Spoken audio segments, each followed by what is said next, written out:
Fortunate है, लेकिन एक लीगल कोर्स भी हम कहाँ जाए, क्या करें, किस तरफ आए?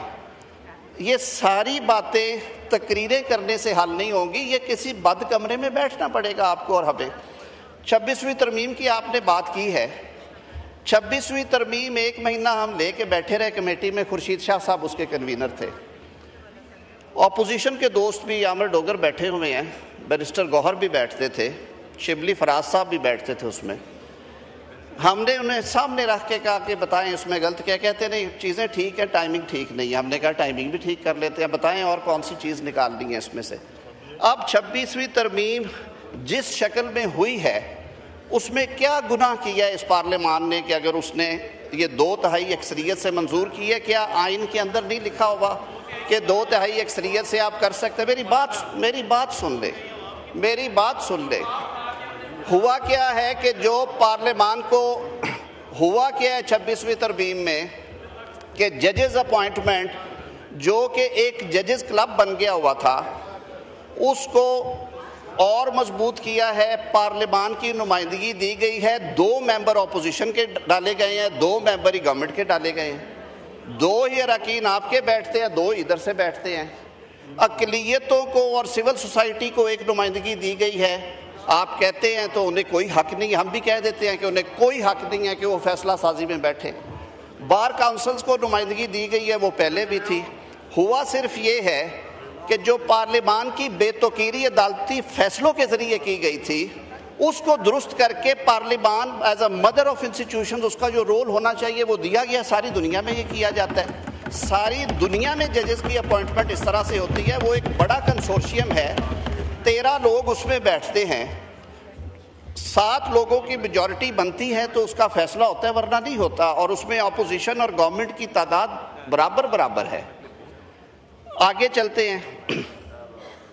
कहा गया कि जी वकला इसको कबूल नहीं करते और वकला तहरीक चल जाएगी। मैं तो खुद यहीं पे हूँ, आपने बड़ी सख्त बात कर दी। मैं अपने आप को कटहरे में लेके गया था, पेश करने से पहले भी और पेश करने के बाद भी। असद कैसर साहब ने कहा था, मेरे भाई हैं, कि आप इसके बाद किसी बार का रुख करके देखिएगा। मुझे तो बार्स में जाता भी हूँ, बैठता भी हूँ, उनसे चाय कॉफ़ी भी पीता हूँ। बार्स को मजबूत किया गया है, उनकी नुमाइंदगी जो है वो आईनी तौर पे तस्लीम की गई है। कलेक्टिव विजडम के साथ बैठ के आप फैसले करते हैं। आज जो बैकलॉग था पिछले साल की निस्बत सर वो नीचे आया है। मैं पहले भी ये बात कहता हूँ कि हम ये सारी चीज़ें अगर बैठ के तय करें, सर 10 साल मुकदमात के फैसले नहीं होते। फौजदारी सजाए मौत का कैदी 11-12 साल डेथ सेल में रहता है सर, उसके लिए हमें कुछ नहीं करना चाहिए। सिविल मुकदमात 30 साल जो हैं वो डिसाइड नहीं होते, उसके लिए हमें कुछ नहीं करना चाहिए। हमने क्या कहा है कि जो सियासी थिकट है, जो पॉलिटिकल केसेस हैं, जिनके सियासी एंगल्स हैं, जो आइन से जुड़े हुए सवालात हैं, जो यूँ कह दीजिए कि इस लेवल के केसेस हैं जो गरीब आदमी का केस नहीं है, वो कॉन्स्टिट्यूशनल डिवीजन जो उसकी है वो सुन ले। बाकी केसेस जो सिविल और फौजदारी हैं वो रूटीन के मुताबिक चलते रहे। और हुआ क्या, आइनी बेंच बना, उसके तमाम जजेस सुबह 9 से 11 बजे तक अपना रेगुलर काम करते हैं। 11:30 ब्रेक के बाद जो 184(3) के या जिसे हम पॉलिटिकल केसेस कहते हैं वो उनमें बैठते हैं, वो डे टू डे हेयरिंग्स करते हैं, बाकी कोर्ट चलती रहती है। मुझे तो सर किसी ने नहीं पकड़ के कहा कि जी इसकी वजह से ये नुकसान हो गया इदारे का। उसके बावजूद अगर आपके तहफ़्फ़ुज़ात हैं, आप समझते हैं कि इसमें मज़ीद बेहतरी लाई जा सकती थी, निज़ाम इंसाफ की फराहमी को मज़ीद शफाफ किया जा सकता है, तो फिर अपने सियासी इख्तलाफात छोड़ दे कि मेरे इस केस में क्या हुआ है, छोड़ दें कि मेरे साथ यानी कि आज से 5 साल पहले क्या हुआ है।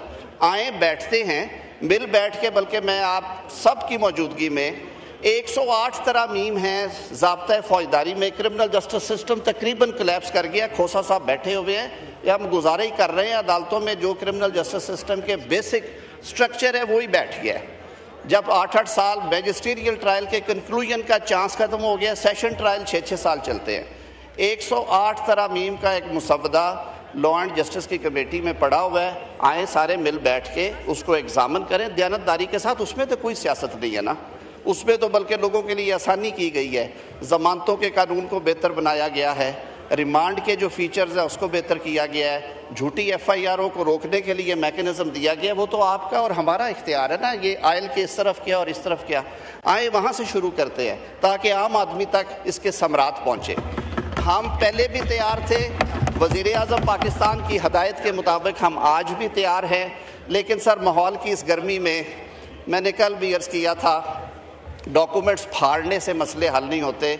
सियासतदान की तरबियत ही डायलॉग है। आए इस डायलॉग के लिए बैठे, सर जोड़ के बैठे, कोई ना कोई रास्ता निकल आएगा। जहाँ पे नीयत अच्छी हो वहाँ पे रास्ते निकल आते हैं। बहुत शुक्रिया।